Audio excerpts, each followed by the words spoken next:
welcome back to PSGL. George Morgan here and Jack Canat. All the lights are currently lit here on track, and it is go, go, go! Contact between the Mercedes teammates. Donoso with a crafty manoeuvre up the inside. Masterclass from the Chilean. Crucial championship points on offer here. Do not count out Danny Beresne. Longay has done the job. This is for the win between these two. Freddie Rasmussen wins the United States Grand Prix. Alfie Butcher wins for the first time ever. Lucas Blakely takes the championship. It's Barry Borman. Jarno Opmeer is your champion.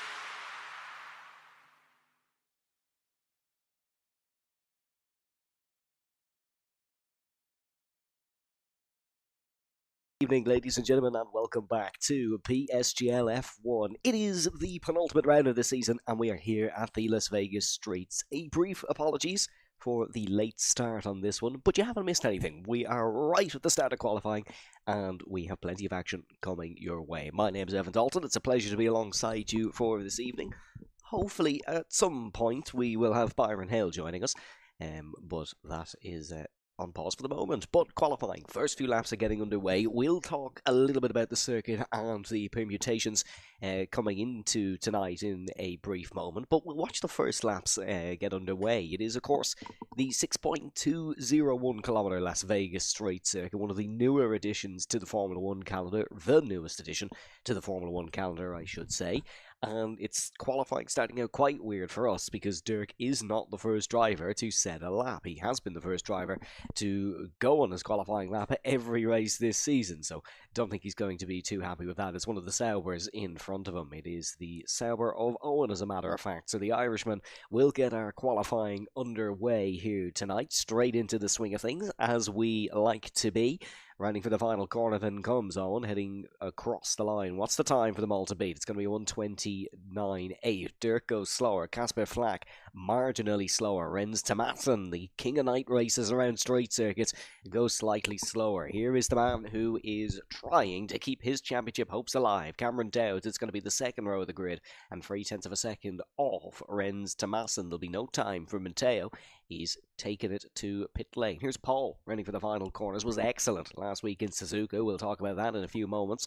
Let's see where the German can go. It's going to be straight to the new permanent pit building here in Las Vegas. Azim, is he going to be able to set a time? Wasn't able to start the race last week in Suzuka, disappointingly. That's going to be the second row of the grid, just ahead of his teammate, so that's right in contention.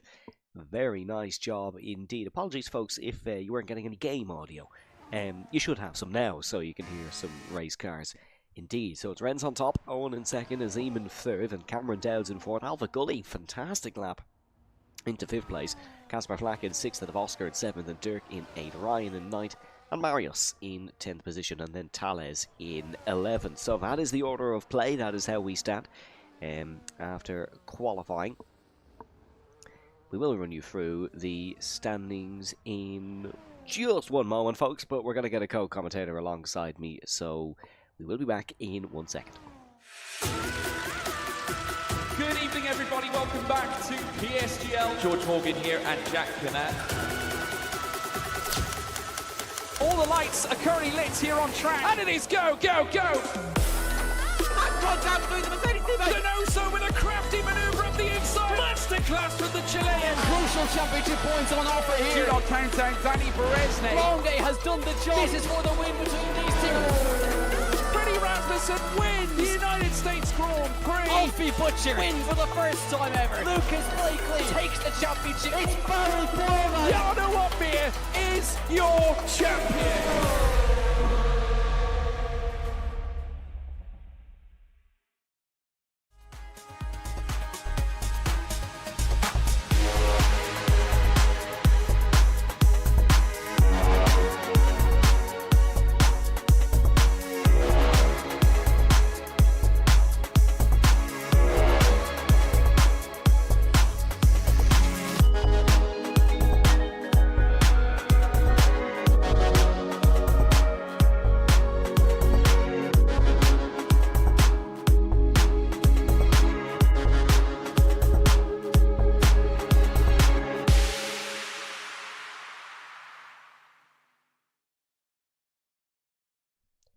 And a big welcome back, folks, here to PSGL. A brief look then at the standings. It is Matteo who is on top here tonight. There's 36 points available from 2 rounds, and he leads by 34. So Cameron needs a win if he wants to try and take it to the final round. I do now have someone joining alongside me. Byron, hello and welcome. Good evening. Yes, it's good to be back. I may or may not have lost track of time and wondered quite where an hour of my life has gone, trying to sort loads of things out. But yeah, it's good to be back. I've just about caught what I've missed of qualifying. I'm not sure where we stand right now. I'm just in the process of loading into the lobby, but I am really looking forward to this one. You cannot go wrong with the lovely, lovely Las Vegas. I think we're in for a real good one tonight. Yeah, it should be a really good race. Las Vegas is one of these circuits where chaos is kind of expected. There's long straights, there's sweeping corners, and you get a little bit of everything thrown at you. 10 minutes to go and plus 30 seconds here in qualifying. Renz Tomasson is top of the order so far by quite a margin, and he's getting ready to go on another lap here around this 6.2 kilometre circuit. Heading through the left-hander then, down towards turn number 1, and this is heading in towards the harbour, or past I should say, the Harbour Island apartments. You can see them there just on the right hand side of the corner and towards the Rochelle Avenue intersection. Of course, all of these roads, absolutely real roads that your daily drivers would drive around here on Las Vegas. One of these shorter of the very long straights here in Nevada, braking for the turn 5 right-hander at Caesars Forum. Then you're heading through and in towards one of very few chicanes on this circuit, past the Las Vegas Sphere. Into the left, you want to cut as much of the inside as you can and as much of the right. It's quite smooth on each side of that chicane. Then you go past the elevated monorail that you can see on your screen. It really is beautiful scenery, very different scenery for a racing circuit.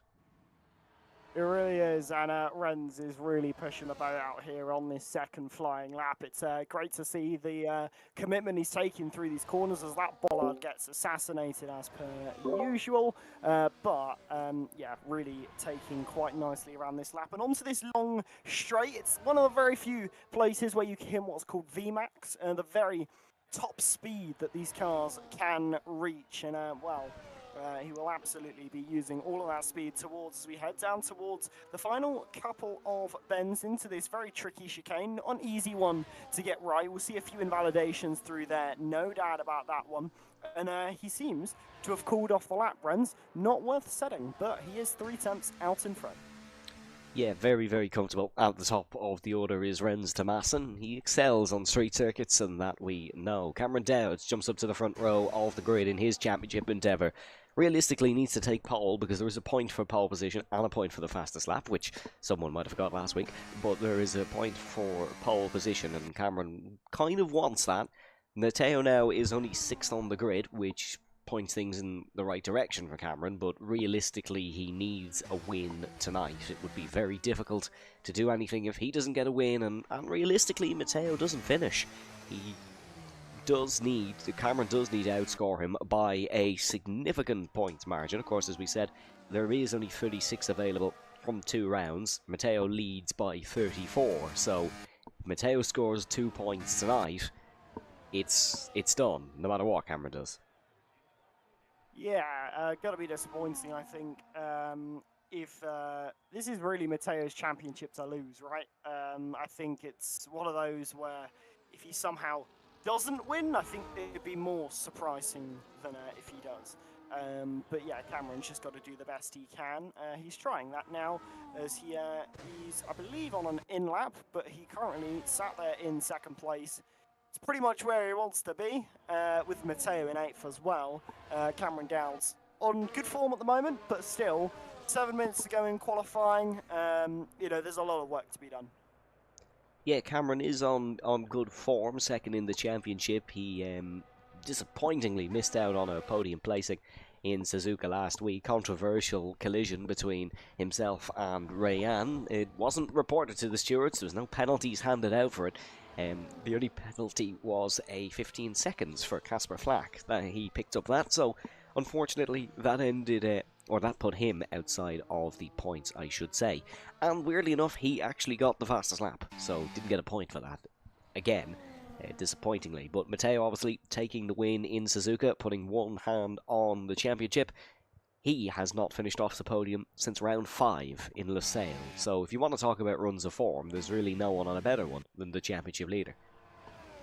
Yeah, absolutely. He's been doing a phenomenal job there. Pretty much week in, week out, he has really been on absolutely impeccable form. I think Ryderdale is on a decent lap at the moment. He's just coming around the final couple of ends as everybody's gearing up for what will be probably their final runs. They're probably leaving a bit of time on the other side in case they invalidate. This isn't a circuit that you can invalidate as easy as somewhere such as Austria, but they want to leave that margin. Ryderdale only manages 13th. Paul, next to come across the line, goes up to 8th. That's not a bad lap time for Paul. Pushes your championship elect down to 9th as he now begins his next flying lap in this qualifying session. And what an important lap this could be. He does not want to be starting where he is at the moment, all the way down in 9th. Well, even if he finished in 9th, he would wrap up the championship. So, you know, it's not ideal, but it would get the job done. Rens Thomason on a lap as well and improving, but that's a slide in towards the middle sector and just about keeps it out of the DHL sponsorship on the right hand side, but that's going to compromise his run significantly down the 1.9 kilometre back straight here on Las Vegas Boulevard, or 1.2 miles if you use old measuring systems. Rens Thomason into the left-hander. One of the trickier complexes on the circuit. You've got to tee this off nicely because you've got to get this final corner flat out or you will not be taking pole position by any stretch of the imagination. Still burning the battery, hasn't pivoted for the pit lane. So Rens Thomason is going to continue on his run here, and it is going to be an improvement. So he did get that time for the final sector. It's marginal, but it is enough, and he might be looking for pole position. There is an invalidation on Owen's next run, so he won't be able to improve upon that. Brando, second position. The Italian had a crack in qualifying in Japan last week. Had a great start to the race as well, but a double stack made it all fall by the wayside. He falls down to third. Derek, brilliant run for the Williams, improves to second.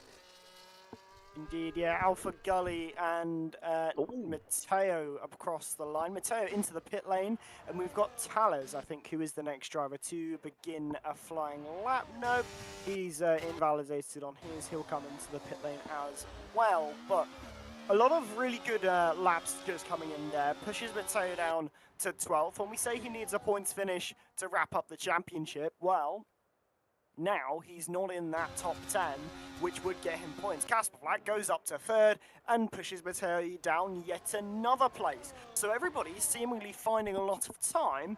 Matteo with an unlucky invalidation that could be really not what he needs in this qualifying session. I believe next to come across the line is going to be Azam there for ETA, all the way down.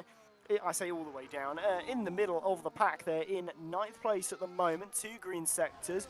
Surprisingly not seeing them into the pit lane, as a lot of drivers opting to come in at the end of their runs, but takes them to 3rd. Yeah, that's definitely why. But probably not enough time to get around into the pit lane and then go again. So that will be it for Azam in qualifying, but not a bad lap time at all.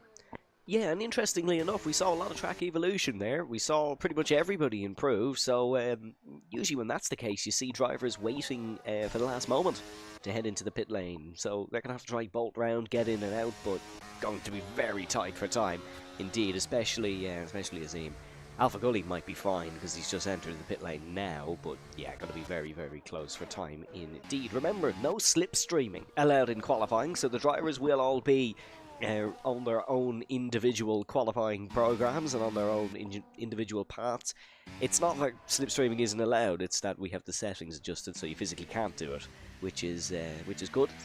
You gotta have the talent to take pole position here in PSGL F1, and Rens Thomason, as it stands, certainly has that. He didn't improve as much as others on his second run, but still an improvement nonetheless, and still a healthy margin with 2 minutes to go. Indeed, yeah. Really healthy margin there, nearly a 10th and a half. It's exactly what you want at this stage in qualifying. It does give you a big boost in motivation. You can really push and attack that final lap with very few regrets, knowing you've got those solid lap times in. people who I think are going to be feeling the pressure a little bit more is going to be the likes of Matteo, Ryan, Ryderdale, Tales, and Hazara, all of whom are further down the order. They're going to be, they have that pressure of, this is my final chance to get a decent place on the grid. Renz knows that it's unlikely that 16 drivers are going to beat his lap time, so he's got a little bit more play and give and can just attack that little bit more. So I think it'll be really interesting. But the first flying lap times of this final run getting underway, Ryan kicking things off. Yes, Ryan kicking things off. Cameron Dowd's just a little bit behind. This, of course, is a crucial qualifying lap for the Alpine men heading in towards turn number 1. Azim and Casper Flack have called it an evening. For qualifying anyways, they were not going to get back out and get another time in. Very shaky for the first corner for Cameron Dowds, but he has it all under control. Remember, there is such long straights at this circuit that these drivers will not run a lot of downforce here. So the car might look a little bit like Bambi on ice through the corners, but trust me, that is intentional. And so you get that run down the straights. Dowds flicking in through the right-hander now, very close to that outside wall, which we might see crashes at. Marginal improvement for Cameron, so he's going to need a little bit more. That was very close to an invalidation, and I hope that hasn't scared him off. Needs to push the limits as much as possible. Let's keep an eye on Paul. Let's keep an eye on Ryan. Paul not finding time in sector number 1. Can he maybe in sector number 2? The sector split, of course, halfway down this straight, just about there. There is time for Paul in that first sector. None for Ryan. He needs a little bit of an improvement. Cameron Dowd, oh yes, much better second sector for the Scotsman. That's gone very well indeed. Renz Tomasson not finding time in the first sector. Alpha Gully has just about got out for a final run and a final shot at this one, so we'll see what the Czechia native can do. Paul for the final corner then in the Red Bull. Ryan just ahead of him up the road. Into the pit lane comes his teammate. Paul is going to carry on here. He's going to bring it to the line. Runs out of ERS as he flies it through the left-hander. It's only going to be an improvement to 9th spot. What about Cameron Dowd? Needs pole position. Realistically here, can he find it across the line? No, it's only the front row of the grid for Cameron Dowd. Renz Tomasson is still improving. So is Alpha Gully, to be fair to him.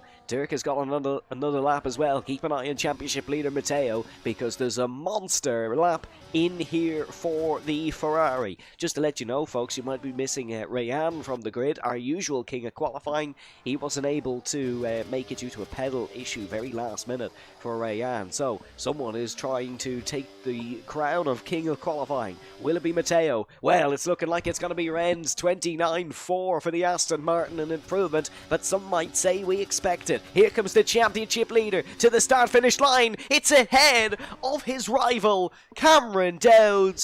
Put it in when it counts, Matteo. He certainly has. Indeed, yeah, Volakongan, huge lap to go up to 5th there as well. I think Ryderdale going to be the final driver to come across the line. Alpha Gully then just in behind. Is he able to challenge? I don't think he made an improvement. He was invalidated. But yeah, huge lap from Matteo right when he needed it. That's why he's in the running for the championship and pretty much got it wrapped up at this point. Pressure, what pressure? He just eats it like it's absolutely nothing. He really rose to that challenge of being really far down right at the death of the session. He absolutely shone there. That was absolutely brilliant from him.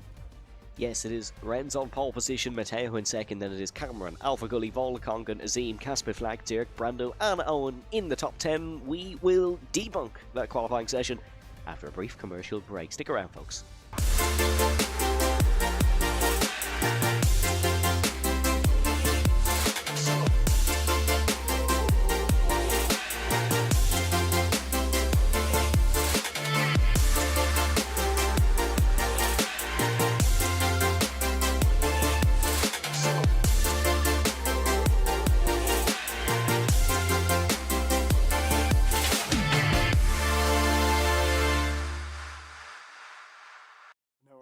And welcome back, folks, to PSGL. Very interesting qualifying, and the 3 names at the top of the championship graphic on your screen are the 3 in qualifying. They're a little bit mixed up. It's Renz Tomasson on pole, Matteo in second, Cameron in third, and Byron on a day where Cameron needs to significantly outscore Matteo. The pressure is well and truly on. Absolutely, yeah. Matteo doing the business right at the end of qualifying when he needed it most, and really, as I was saying to you during our little commercial break, really rose to the occasion there with all of the pressure of needing that good qualifying result. Just did it right at the end, right when he needed it. Phenomenal stuff from him. It really does put that pressure back onto Cameron Dowds and almost gives Matteo a bit of a sigh of relief of, whew, I'm good. I don't need to worry as much anymore. So yeah, it's looking really good. Yeah, I think I caught whiff of a little Alan Shearer quote in there from you as well. That was an interesting one. Is that my pressure? What pressure? Yes, it was. No Trent Alexander-Arnold or Jude Bellingham or anyone here tonight, but we have drivers at the top of their game as well. Some interesting results from around qualifying as always. Here on PSGL F1. Alpha Gully, very strong performance in 4th. Alpha Gully, you'll see on your screen, currently 19th in the championship, hasn't finished higher than 7th in the race. That was a very strong showing in Lusail. Could do with a big performance tonight, maybe, Byron, to keep himself in contention for a seat next season. Yeah, there's a few drivers who I think are a little bit upset with that one. I think Hazara will be a little bit upset with his qualifying result, although he is restarting his console. Apparently, he's having some game freezes. But I think there's a few drivers who are going to be really, I think, upset with that qualifying session because it doesn't put them in a good stead at this tail end of the season. You know, this is what's going to hopefully set them up for either a great or a bad, outcome from this one. I think Tales will be feeling a lot of pressure, Hazara as well, Alpha Gully. You know, there's a few drivers who I think will be thinking a lot about needing a good result to stay in PSF1 because, you know, everybody else is running away with a decent haul of points and they're kind of trundling a bit towards the back. Someone who we usually see have a strong performance is Marios. He's a little bit further down, starting in 11th. Or be a team that has been very prominent in qualifying. Not necessarily tonight, obviously only one car on the grid to start and then outside the top 10. For a team that doesn't really run strong in the races, Byron, the pressure is sort of building there. Oh yeah, for sure. It's really difficult when you're known for really good qualifyings and then you have a poor qualifying because if you're known for good qualifying, it's normally because you're not known for the best race pace. And when then you have a poor qualifying, it does make you wonder what the race holds for someone like Marios. Is it going to be a race of woes, or could it be the opposite, right?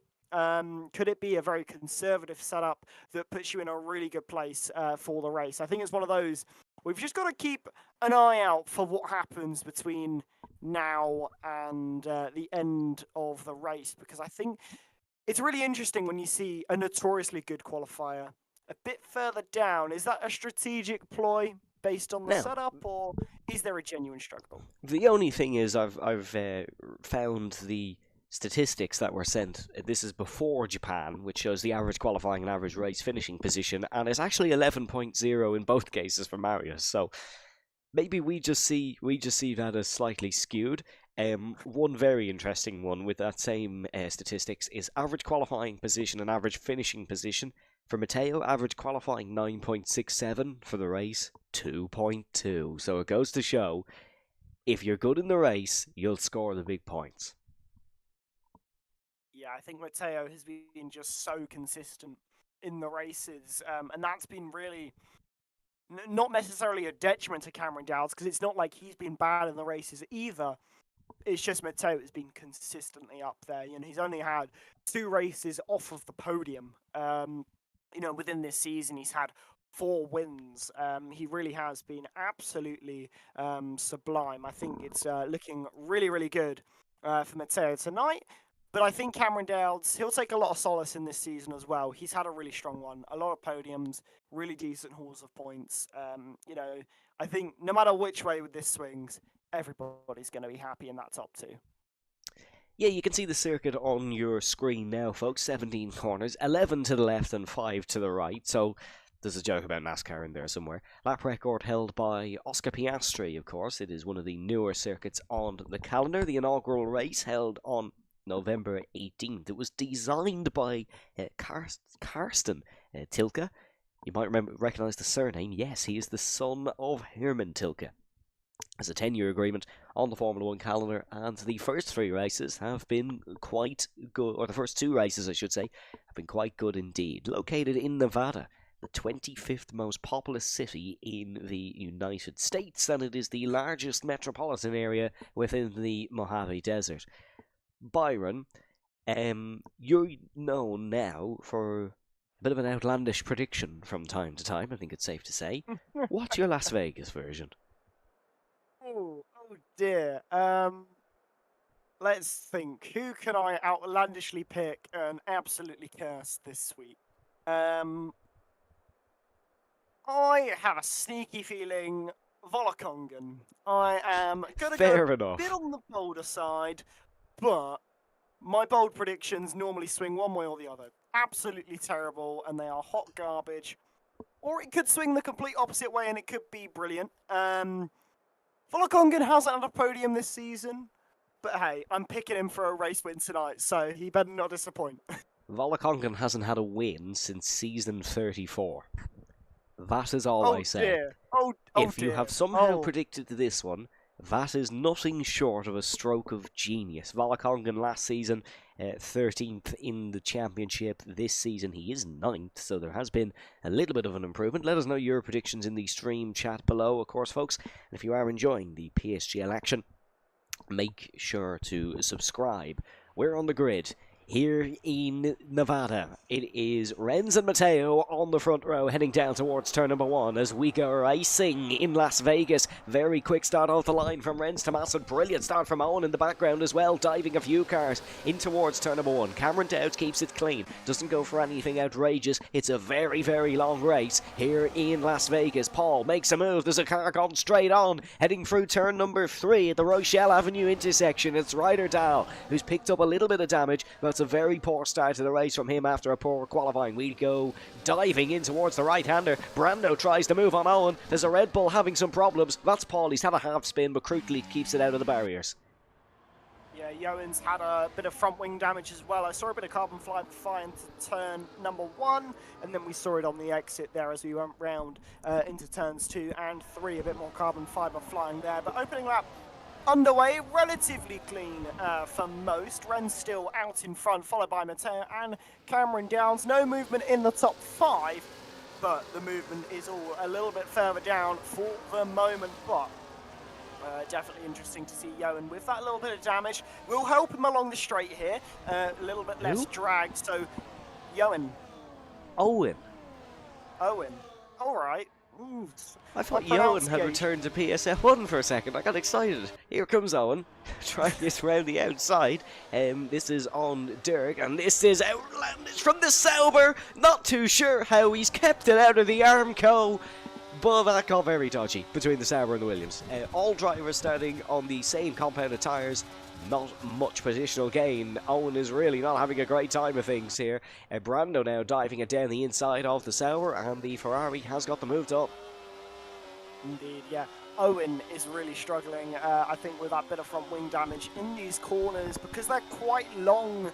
It's not allowing them to carry much speed through some of these corners where you need that bit of downforce. You'll really struggle, I think, at kind of turns 2. It's probably going to be a real big struggle for the Sauber, but pressing on for the time being, but likely to slip further and further down, but a bit of an advantage should be had on those long straights. Yeah, to be fair, Byron and Irish names had the same relationship as milk and due dates. It's just doesn't really work, does it? I think I remember a time that Draga Smith made his debut in PSF2, but we'll say no more on that. Lap 2 at 25 here. Matteo, very cautious approach on the opening couple of laps, but he knows that he doesn't really have to win this race. Is that going to stop him from trying to win this race? No, of course it isn't. Now you're seeing the effects of the monster slipstream, folks, and DRS down this Las Vegas Boulevard. There was 0 battery burn there from Matteo. We were on board with him the whole time. He has run very wide. Volakongan making a move on the Zine, and this is Byron's pick for the race, trying it on the outside, but it's looking like the young Turkishman is going to stay ahead for now. Well, yeah, Azim, getting a really good pick there on Volokongan there in towards that very difficult braking zone at the end of the straight into that chicane.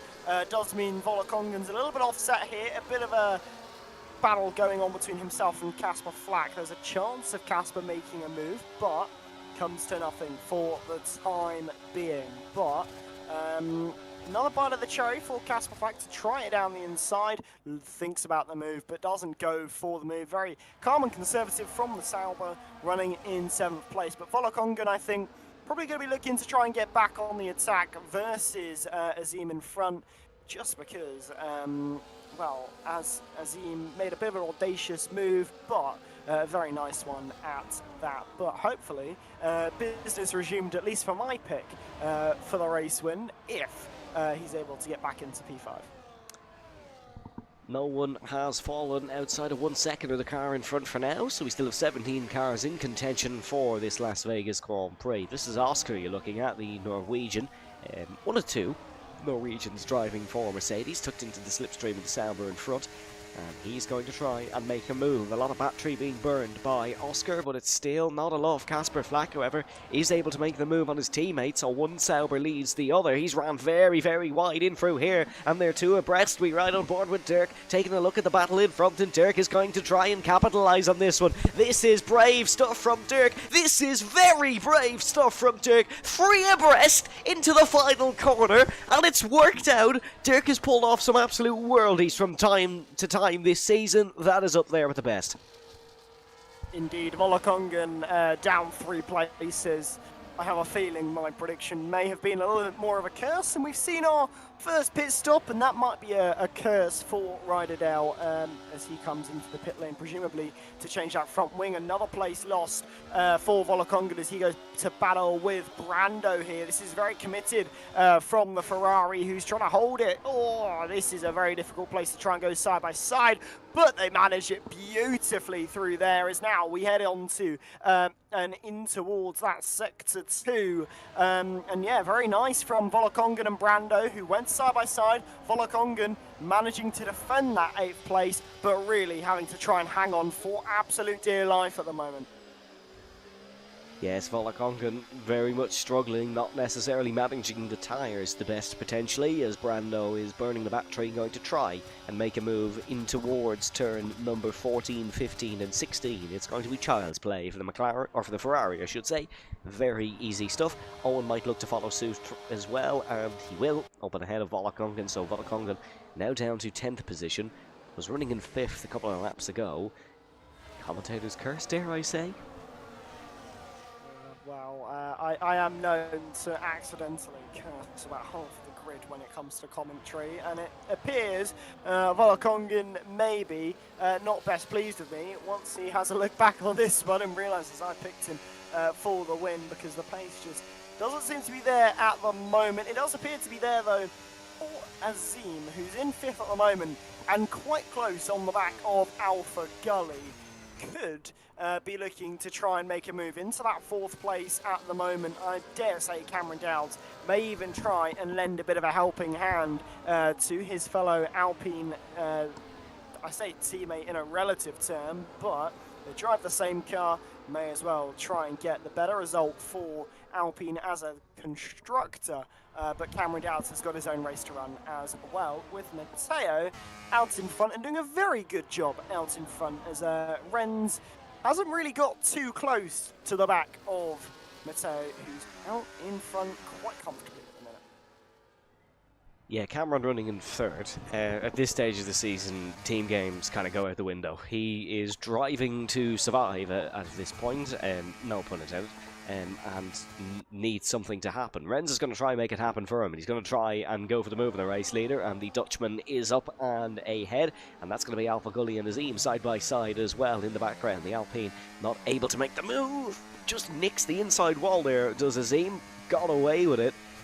Steel tyres on the Alpine, and they're clearly working up something in Chipping and North to keep that car from crumbling when it hits the Armco. Cameron Dowds dives it down the inside of his championship leader. They're side by side, not for the first time this season. Dowds trying the long way through turn number 3, and that is why he is a championship contender. It's from pulling off moves like that. That's a brilliant, brilliant move. Matteo just tries to force him into a false sense of security into the following corner, but the move cannot be made. Dowds ahead. Indeed, yeah, that was really committed from Cameron Dowds. It's exactly what he needed to try and just off-put Matteo a little bit in this race, and that's the absolute best way to try and do it. Lovely move, and now can try and set his sights on Renz out in front, and if he's able to get that P1 spot, Matteo slips back, and all of a sudden it does begin to really swing in Cameron Dowds' favour a little bit in this race, but everybody's still really in contention here. It's all really close, and it could be a lot of fighting still to come as we head on to that really long straight down the straight. But look at Alpha Gully. He's really gaining here on Matteo, who has to go to the inside, play it defensive. Alpha Gully, though, hits the back of Cameron Dowds as we go through the section through that final chicane. Matteo now down to 4th. He's lost three places in 3 laps, and I dare say it could be a 4th as Azim was looking like very close to the back of Matteo. Alpha Gully, though, and Matteo side by side through turn 1, then through turns 2, and a lovely re-overtake there from Matteo. But all this fighting is not going to be doing the tyres any help at all. Bit of a late manoeuvre from the Italian, heading down the straight in towards turn number 4. Alpha Gully does not get ahead. Azim parked on the tail of this McLaren, heading in towards the chicane. Matteo backs it up once again, doesn't want to be overtaken. Renz and Cameron are trying to pull away here, it seems, from the Ferrari and make this a 2-horse race out front, which would be well appreciated for both of them, but I don't think it's going to happen in a month of Sundays around a circuit where straight line speed and slipstream is so paramount. Alpha Gully will have another go. That goes without question. Matteo has had a pretty decent run through there. I thought it was going to be a poor exit given how out of shape he seemed to get on entry. Has tidied it up. Is it going to be enough? Alpha Gully doesn't have much of his battery to work with, so he is looking like he's going to stick behind. Yes, well behind. Just doesn't have it on the straight as Alpha Gully. Azim will stay in front, or will get in front, I should say, and is now up to 4th place. Alpha Gully with a tractor engine, it seems, in the back of that McLaren. Dare I say, it might be a little bit of a GP2 engine, mostly due, I think, to the setup, just running a bit too much downforce. But Azim definitely seems to be the opposite. He's got, maybe not very low wings running on the setup, I think, for Azim, because that man is a rocket ship down the straights, and rightfully so. He has been making moves left, right and centre, really getting involved in this race, and that's exactly what he's wanting to do. He's wanting to try, play his part, get the best result he can, and he's doing a really good job about it at the moment. That setup seems to be really working for him. He seems to really feel every single bit of the car underneath him, and he's getting a really good race at the moment, putting Matteo under a lot of pressure as well. And that's exactly what you want to do in this sort of race. At this sort of stage in the race as well, you've got a little while until you're coming into the pit lane, so just keep putting pressure onto, drivers in front. If you can keep doing that, as Alpha Gully there makes a mistake, Dirk gets ahead, but no real squabbling or fighting as we head down the straight once more. No real moves looking to be made here. Yeah, Alpha Gully got it all wrong. Heading in towards the left-hander, was overtaken by Dirk. So Dirk now up to 5th place, and Dirk is a very strong driver when it comes to the end of seasons. Last season sort of saved his seat, really. He got 17 points in quick concession. Casper Flack goes for the move on Alpha Gully, and Alpha Gully is dropping like a large stone in a lake right now. The McLaren is not having a good evening here in Las Vegas. He has not won at all on orange. It has been very, very disappointing, and Brando it seems a matter of time before he overtakes the Czech native, because he's got a tank full of ERS, and he wants to burn it. For the first time, we're seeing a little bit of a schism in the field. Owen just dropped out of a second briefly. Ryder Dow is 22 seconds off the field, but that is due to a pit stop. Very, very early undercut for a set of the medium tyres, and I wouldn't be too sure that's the smartest strategy call there for Ryder Dow. Well, I think that's a bit of goal hanging for a possible safety car, which can absolutely happen around this sort of circuit. It's not exactly something we won't expect to see and can happen at any point. So I think Ryder Dale probably goal hanging a little bit for the possibility of that safety car coming out, and if it does, could really open their race up, get some points possibly on the table. A couple of points could be on the table here for Brando, but also a change for the leaders. Cameron Dowds takes P1 away from Renz, but Alpha Gully could be about to fall to 8th here, as well as Brando gets a sublime exit out of the final chicane and up towards the final corner of the lap. Nicely done for Brando, who now takes it up into 7th place. Alpha Gully down to 8th. Nothing that McLaren can do. Absolute boat down the straights. Yep, definitely suffering from some setup error. Can change the front wing a little bit in the pits, I believe, but not an awful lot. Cameron Dowds into the race lead then for the first time this evening around Las Vegas. Interestingly enough, Ferrari and Alpine still a very close fight in the Constructors' Championship. So Azim performing well here with Cameron will give them a foot to stand on heading into the finale.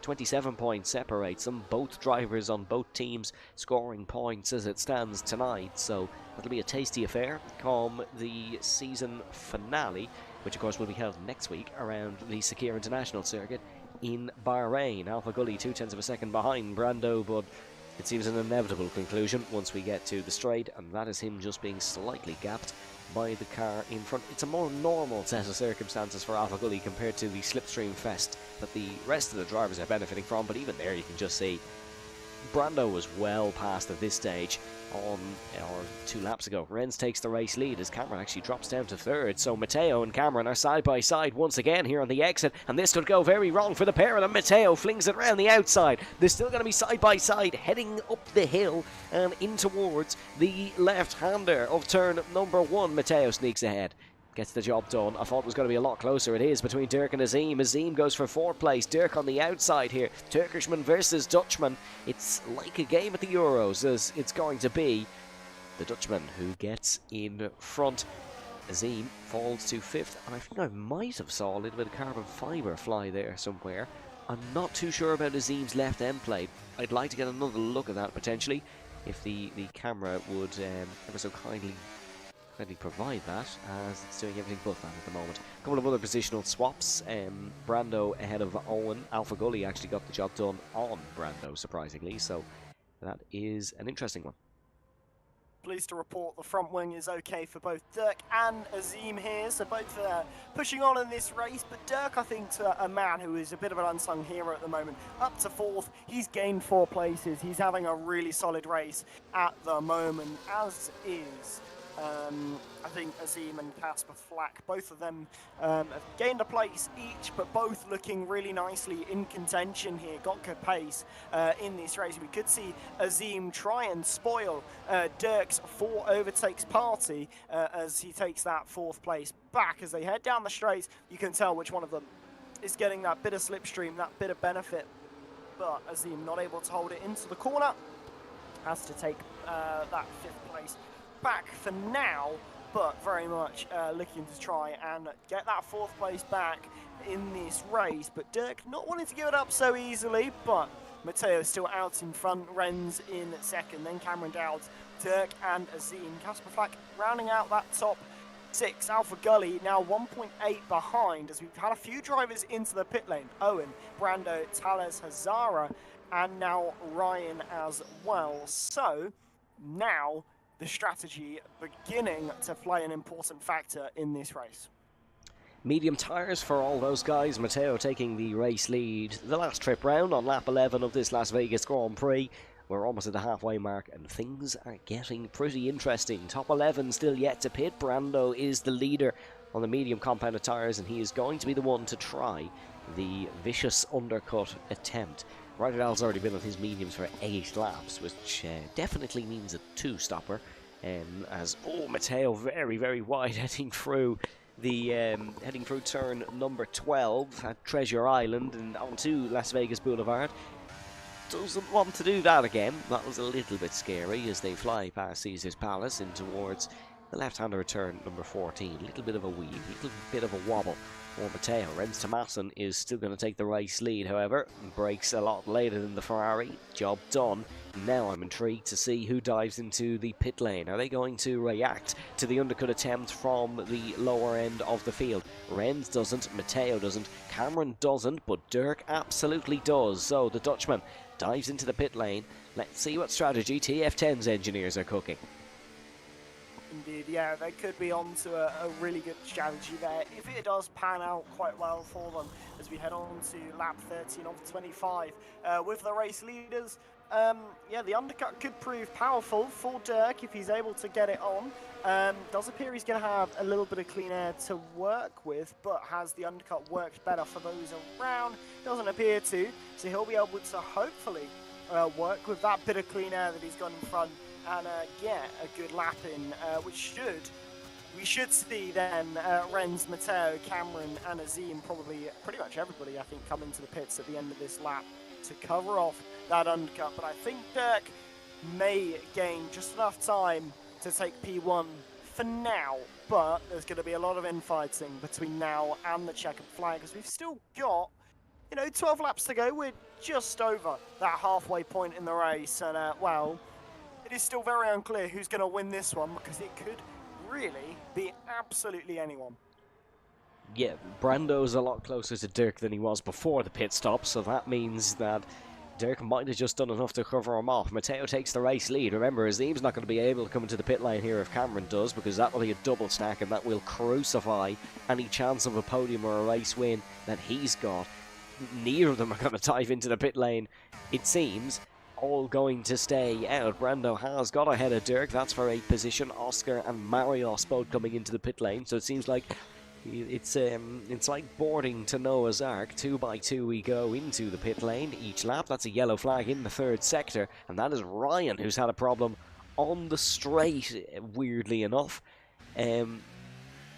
needs to probably get going. This looks very suspect to try to bring out a safety car, but as the admin of the tier, I don't think he'd do that. There is front wing damage on the Red Bull, so might have just got chopped across on the straight, but 8 seconds back now with wing damage. It's looking like it could be evening over for the Red Bull.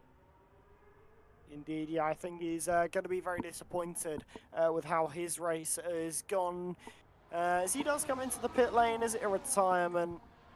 Doesn't seem to be him retiring, just changing the front wing and going on to a set of, I believe, the soft compound tyres, but we've still got a race on our hands here as Rens heads down that main straight once more, and now very close to the back of Matteo. Definitely probably eyeing up this move down the straight, especially if they're going to come in at the end of this lap. That rear wing opens nice and wide. That's a few tenths advantage down the straight as we head down towards the final corner. Cameron Dowds down the inside on Matteo as well, putting a car between himself and, well, I think Matteo as well has gotten a warning on that lap as well, as that lap's been invalidated as Rens and Cameron Dowds both into the pit lane. Cameron Dowds and Rens trying that undercut, but the better and fresher tyres going to be going the direction of Matteo, Azim and Casper Flack. Well, let's see where Dirk and Brando come out in all of this. Rens and Cameron just on pit exit. You can see them just there. Here comes Dirk flying it round through turn number 1. They've both got Cameron, but Rens remains in front. Dirk, though, is going to have the slipstream on the Aston Martin, heading down towards the right-hander. Opts to not burn the battery. Still might have enough anyways. Just sits behind. Fancy staying in the slipstream of the pole sitter here in Las Vegas. He's in a great position now in this race. Only issue, of course, is that 2 laps extra tyre wear, but he's put himself in contention for a race win with this call. Fair play, Dirk and Brando. That is impressive. Yeah, really good strategy, I think, from TF10. They've worked really well there to get all of their drive, in a decent place in this race. Ren's there in kind of provisionally the race lead. Then Dirk probably going to come out in second once those in front do come into the pit lane. We should see if they're coming in now in just about 5 or 10 seconds time. As Azim takes the race lead. He's technically up 5 places, although they are still yet to pit, and we'll see them all come in now. Azim, Matteo and Casper Flack, Dirk and Renz changing places once more. Who's going to lead this race once they come out the pit lane? Your money and your safe bet would be on Dirk, but anything is possible. Has the squabbling that's happened between Renz and Dirk caused them to lose that little bit of time? Well, in towards turn 1 they go, and well, not even in question. Dirk leads the field. Yes, very interesting that Azim fancied a brief period in the lead of this race. He is now ahead of Cameron's championship rival, Matteo. Could make life very, very difficult for the Italian. Renz retakes the lead of this race. Dirk in second, then it is Brando, Cameron Dowds, Azim, Matteo, Alpha Gully, Casper Flack, Paul, Owen, Volakongan, Oscar, Marius Tales, Hazara, Ryder Dow, and then way down the back of the field is Enelor Ryan, who had an incident just a handful of laps ago. So things have changed round here on the streets of Las Vegas. It is still the same race leader as it was that started the race, but I think everywhere in between has kind of shuffled around a little bit. Indeed, yeah. Dirk and Brando up a huge 6 places each. That is a really good race going so far for them, but they are going to have weaker tyres towards the end of this race because they've got extra tyre wear they're carrying. But Cameron Dowd's making light work of Brando here, up onto that 3rd place once again, and trying to carve through these 2 drivers who have slightly older tyres. A bit like a hot knife through butter, and he's got to do that with Matteo down in 6th. It's a good opportunity for Cameron Downs to do exactly what he needs to try and do with his chances in this race. Volakongan down 7 places in this race, now down to 12th, make that 13th. That's another place lost for him, but Cameron Dowds really, really looking good on this set of medium compound tyres. He is really putting the pressure on Dirk now. He's looking good in the race. He's not looking good in the overall championship picture because as it stands, of course, Matteo would still take that one. Cameron did take the fastest lap though, so that is another point in his favour. Would realistically need a race win here and need Matteo to plummet down the order significantly. But remember, if Matteo simply scores 2 points tonight, that is well, his job done no matter what. But Cameron does need to outscore him significantly, not outscoring him by nearly enough now. As it stands, remember there'll only be 18 points available come Bahrain. That means there is 16 that Cameron has to outscore Matteo by. Not doing that at the moment. Would need the race win at this point and would need Matteo to no score. Is going about it the right way because he's right into the slipstream of Dirk, not looking like he's going to take the race, or not looking like he's going to take 2nd place, I should say, on this occasion. Alpha Gully is able to get past Paul, and it seems like the pendulum has swung a little bit for Alpha Gully. He's gaining places instead of losing them now, which is always a good sign, but is out of the DRS of the car in front, so it's not going to make life easy, that's for sure. I think that's Cameron. Not. Yeah, very much Cameron Dowds really on the attack here versus Dirk. Running on board here with Cameron Dowds. Oh, this is committed from the Scotsman. This is absolutely brilliant attempt here as now they head down this little DRS straight, but it seems like Dirk has got the slipstream off of Renz. This is going to work to his advantage, but still down the inside goes Cameron Dowds. Now they go side by side here on the exit, but Cameron Dowds, as much as he tried, not able to hold that overtake. But I say it a lot, but really showing the intent there, making the pressure really felt there on Dirk. And there was a lot of points within that entire squabble where it could have absolutely swung in Cameron Dowds' favour. Nazim looking to try put the pressure on Brando here as well, and he'll certainly have a go down the boulevard. Lap 18 out of 25. We're not into the total slipstream and DRS shenanigans just yet, but we're getting to that point. Cameron now goes for second place, wants to stick with Renz, doesn't want to allow him to push away. Brando is going to go for this one as well. Dirk might even have a foot in the fight due to regaining the slipstream after initially losing it. Dirk and Brando side by side, heading in towards the left-hander. Dirk breaks extremely late, dives down the inside of Cameron Dowd, a championship protagonist, not able to get the job done. Brando tries the up and under, the old switcheroo, heading through turn number 16. He'll have the inside line for turn number 1, but crucially does not have the slipstream that Cameron Dowds is giving Dirk. Look how close they're getting in towards turn number 1. It is Dowds who leads. Dirk is going to get second. Brando in third. Can Azim maybe run it the long way round the outside? Brando's gone from attacking for second place to almost falling to 5th. Azim has got the job done just for now, because we once again go slipstreaming down towards the right-hander. Matteo looking to get in contention here, but doesn't want to scrap with his teammate too much. Brando forced to the outside line. The nudging, the barging, the banging, heading in towards the right-hander. Still 2 abreast in front. Azim now trying the outside of Dirk, looking to try make it a double Alpine podium. He has. That's absolutely magical from the young Turkishman. Gets up to 3rd place. Indeed, yeah, Dirk's now carrying damage to his car, so he's a bit like a wounded bat, really struggling now in this race as Matteo and Brando swap places. But look at who's been a crucial gainer in all of this fighting. It's Renz, who's out in front now by 2.3 seconds. That is a ludicrous margin around somewhere like Las Vegas, and that is exactly what Cameron Downs did not need to happen with all of this squabbling and fighting, because now there is pretty much 0 chance that they are able to recatch Renz, who's now out in front, 2.6 seconds the gap. It is going to be very, very difficult to close that window to less than a second and have a chance of the win. And Matteo is doing exactly what he needs to do to mean that he would take the title tonight.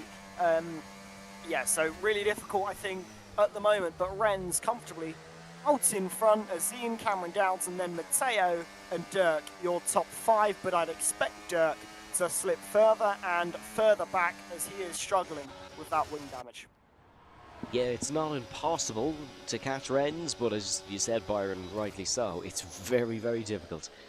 And it's really looking good for Renz Tomasson to take another win this season. Casper Flack gets ahead of Brando. Really been a good return race for Casper after picking up a hefty penalty for an incident in Suzuka, 15 seconds to be exact, if you missed it at the start of the broadcast. So Casper doing a mighty job indeed. Renz Tomasson leads Azim, Cameron Dowds, Matteo, Dirk. Matteo is hot on the heels of the man he's looking to totally wipe out of championship contention, and as it stands, would do that indeed. But Matteo is a competitor, and the fact he's already not fighting for the race win is going to annoy him, might even enrage him, might force him to go for a move on the 3rd and 2nd place heading in towards the chicane. Here comes the Ferrari, gaining and gaining on the 2 Alpines. He's going to go to the outside of them both, heading in towards the left-hander. Is he going to break later than the Scotsman? Marginally does, but not late enough.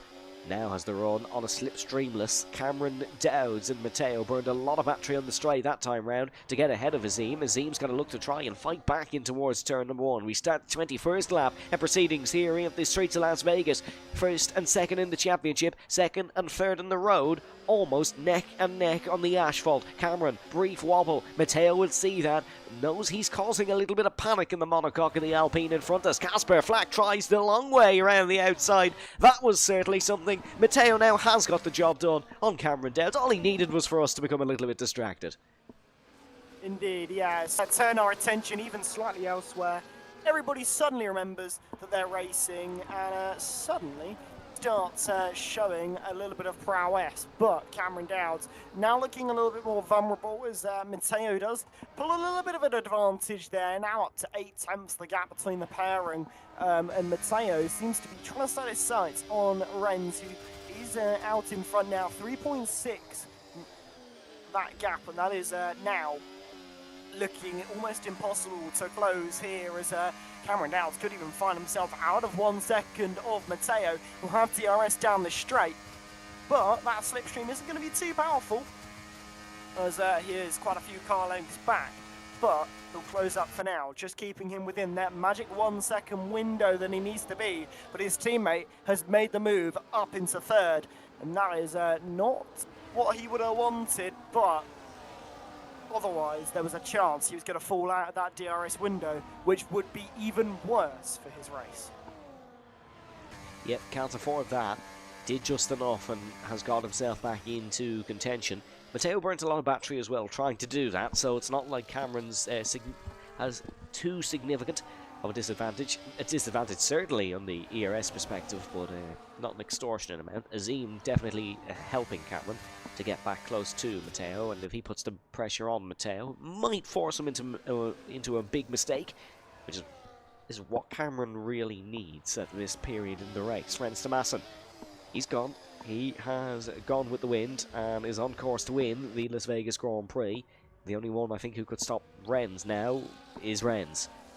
And he's usually very mistakeless. So we will wait and see. It is Matteo then in second, ahead of Azim, Cameron, Casper, Flack. A very solid performance in fifth.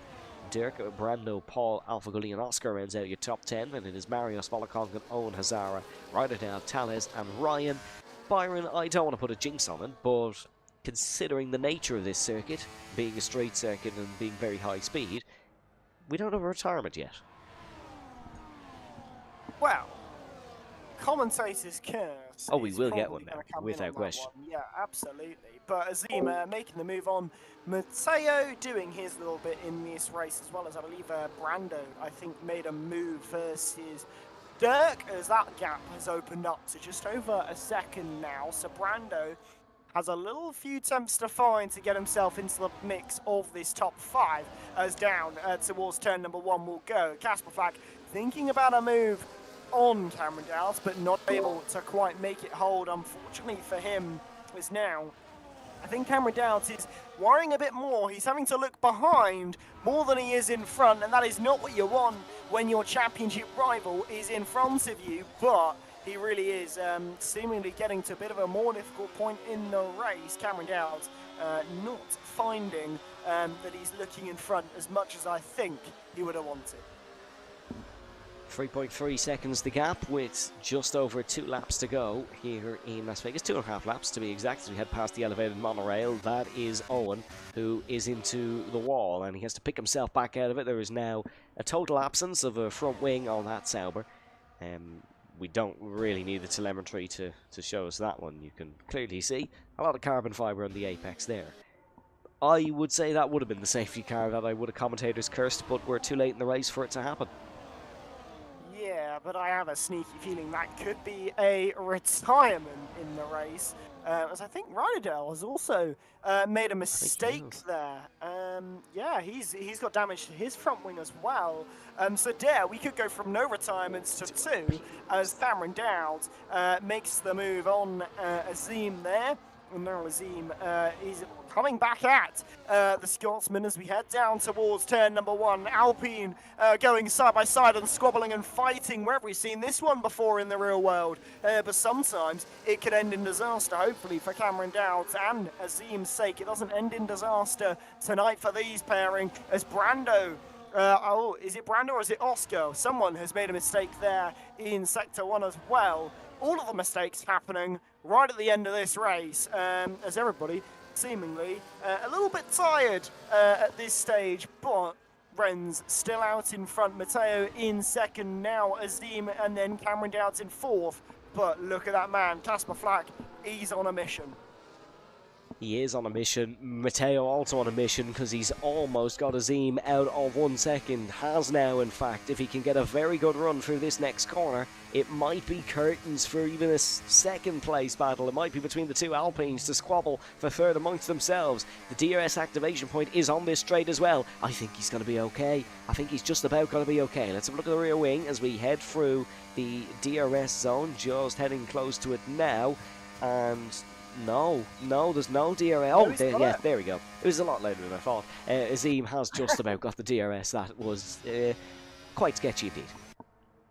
Yes, indeed. Not what Azim would have wanted as we're heading on to that final lap of action. And I dare say we won't be talking about Renz really on this final lap, because that battle for second and third is really where we're drawing our attention to, because Matteo, Azim and Cameron Dowds could all be about to squabble over these podium places, that second and third, as Alpha Gully Paul swap places once more. But the final lap of action on its way now.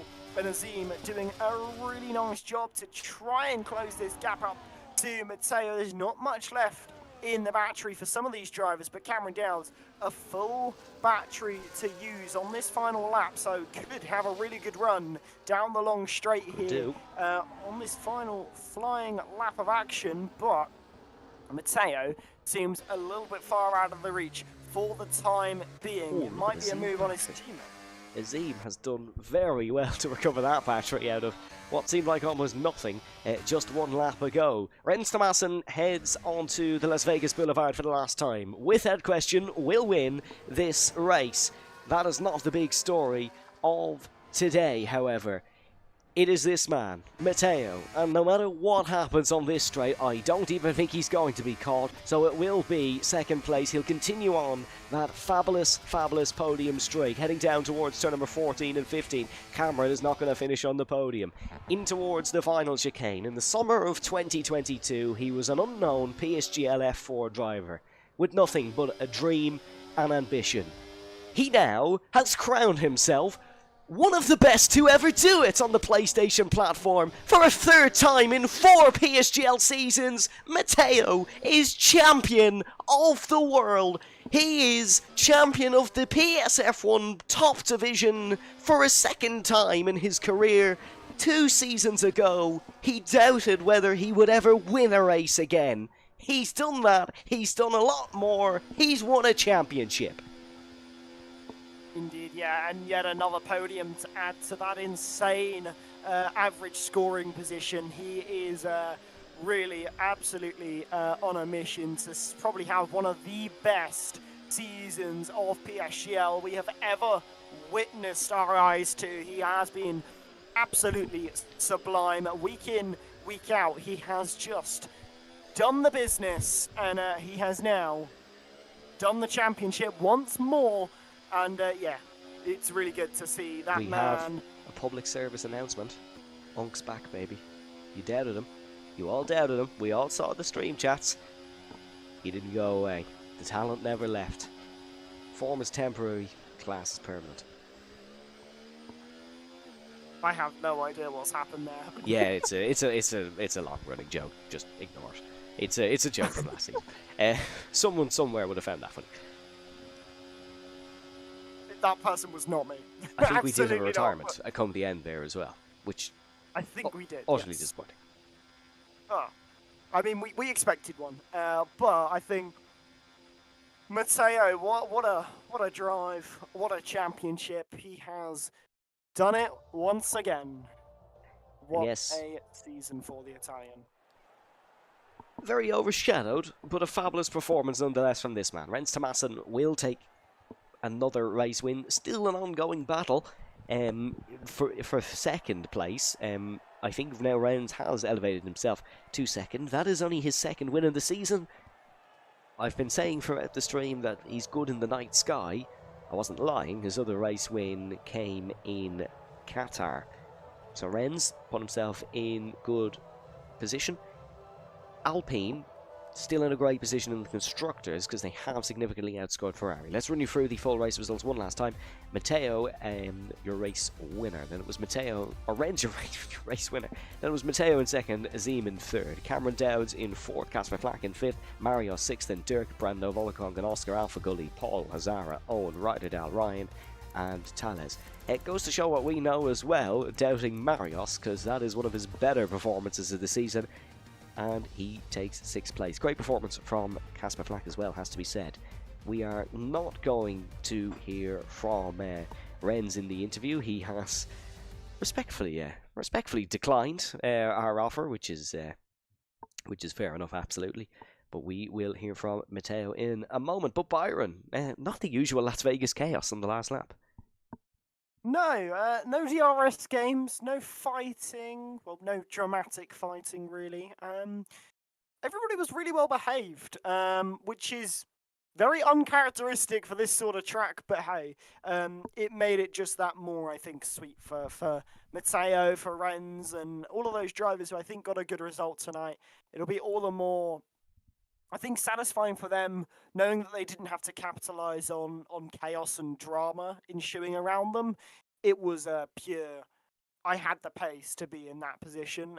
So I think a lot of satisfaction for quite a few drivers because of that. Let's hear from him then, your new PSF1 champion, Matteo. Hello, Matteo. Congratulations. It is your second PSF1 championship, your third PSGL championship in 4 seasons. You were delighted after the first 2. Is the third just as nice? Yeah, of course, a very much different type of championship, I think, because F2, I didn't even think I would be in that tier for that season, and I went on to win the title. And F1, I just came into it not thinking I had the level to fight for wins, and I found myself as a champion. But yeah, this season around, after the previous season where I didn't perform so well, of course, from the outside, you see a driver that struggles, that doesn't get the results he got on the previous game. But I knew that I was still the one who won those 2 titles. I just managed to get a good comeback. And I'm so happy to have finally won it because, it's kind of like removing a weight from myself because I finally proved on track that I'm still the guy that won those previous 2 titles, as I said. Yeah, if we cast our minds back briefly to 2 seasons ago when I was talking to you, or sorry, last season I should say, after Belgium, you just about lost the win on a drag race to the line, and you were wondering if you were ever going to win a race again. You've won 4 this season, a total of 9 podiums now, and you are champion again. What did you do to have a resurgence such as that? I mean, as you all know at this point, I'm not so good in qualifying, and I think that ruined my previous season because race pace was always really good, one of the best of the lot. But yeah, starting so back, I couldn't really perform in all races.